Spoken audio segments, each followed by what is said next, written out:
राम देव भगवान, अल्लाह खुदा, ईश आदि नाम एक ही शक्ति के हैं। वो कैसा है, कहां है, कैसे मिलता है, किसने देखा है? ये प्रश्नवाचक चिन्ह पूर्ण रूप से हटाने के लिए अवश्य सुनिए जगत गुरु तत्वदर्शी संत रामपाल जी महाराज के अमृत वचन, सर्व पवित्र धर्मों के पवित्र शास्त्रों के आधार पर। एक गांव में दो भाई थे। एक ने उपदेश ले लिया था।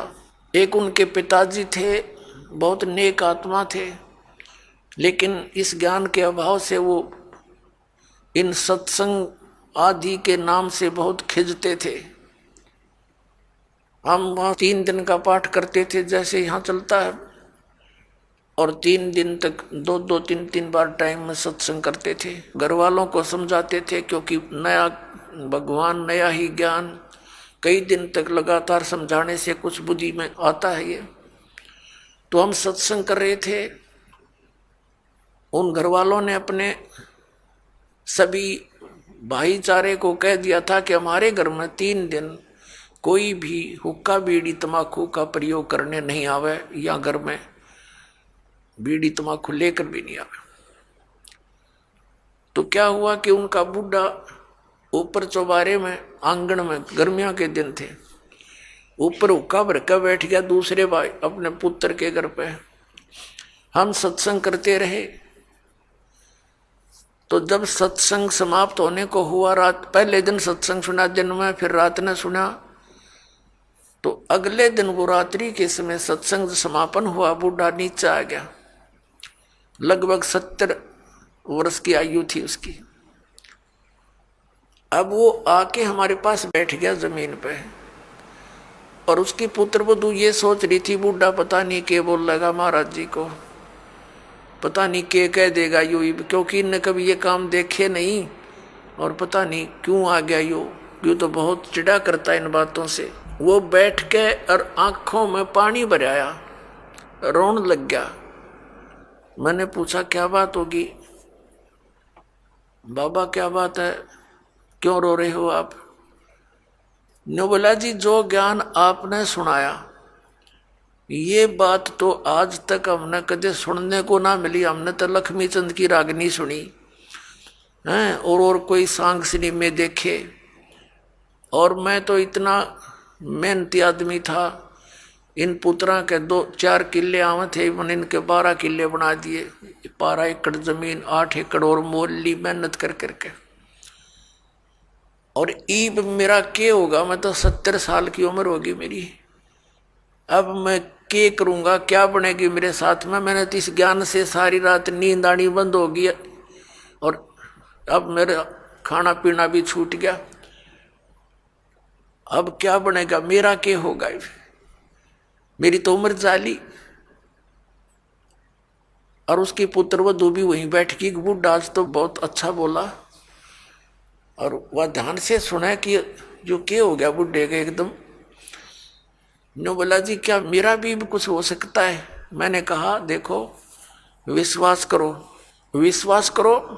अब जैसे कुएं होते थे पहले बहुत गहरे, और उनमें 100-100, 150 फुट नीचा जल होता था।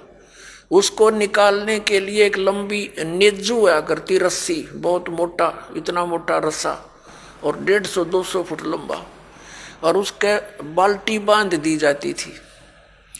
और वो बाल्टी से पानी निकालते थे तो 100 फुट दूर तक खींच के ले जाते थे 2-3 जने, और फिर बाल्टी से जल निकल आता था। तो मैंने कहा कि जैसे कुएं में बाल्टी जा रही हो और नेजू हाथ से छूट गई रस्सी, और वो तो जा रही है,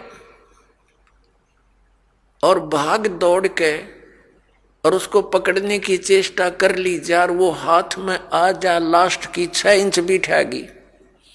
लास्ट की गिरते गिरते अगर 6 इंच भी बची हो और हाथ में पकड़ी जावे तो क्या हो, वह बाल्टी भी बाहर आ जा और पानी भी साथ आवे, जल भी भरा होगा और बाल्टी भी मिल गई, कुछ भी ना गया।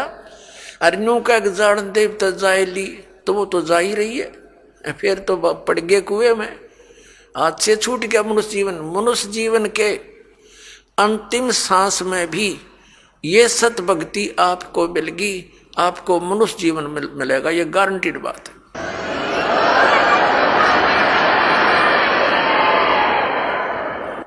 और आप क्या तो अभी 70 वर्ष है, एवरेज 80-90 तो मानते हैं मनुष्य की आयु, और आप तो स्वस्थ दिखाई देते हो, करड़े हो, खूब तगड़े, और नाम लो पर ओका बीड़ी शराब तम्बाकू ये छूना नहीं पड़ेगा।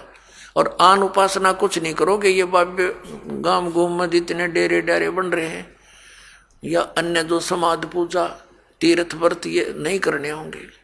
ने बोला जी मैं तो कुछ नहीं करूं, मेरा पीछा छूटे क्यों करे, और कर करा लिया हमने, सारी उम्र डले डोलिए, मुझे दीक्षा दे दो। उसकी पुत्र वधू कहने लगी दादा ओके बहुत पीवा है तू, नाम लेकर हुक्का नहीं पीना। न बोला तो देखिए तो एक बार, मन तो पता ही ना था इस बात का, आग लग गई सोके गए। फूकना मैंने मेरा गधा बनूंगा, कुत्ता बनू, बिरान मैटी होगी।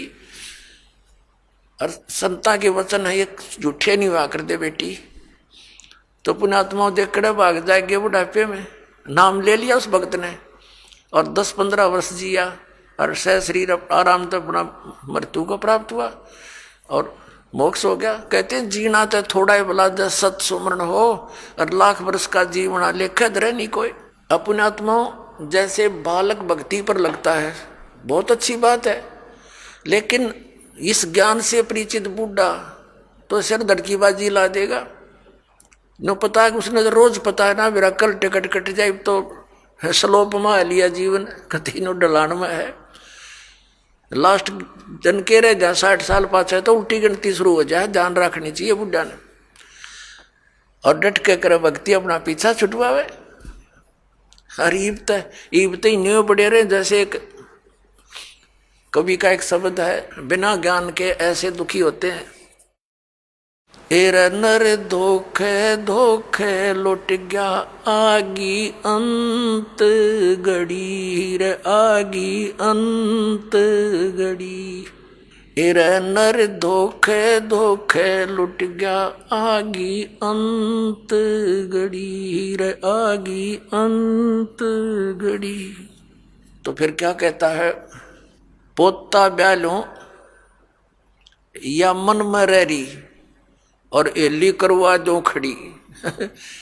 टिकट कटन न हो रही है, और ये आस्था लाए बैठा है कि भगवान एक पोता और ब्याह जा, फिर बेशक मर जाऊं।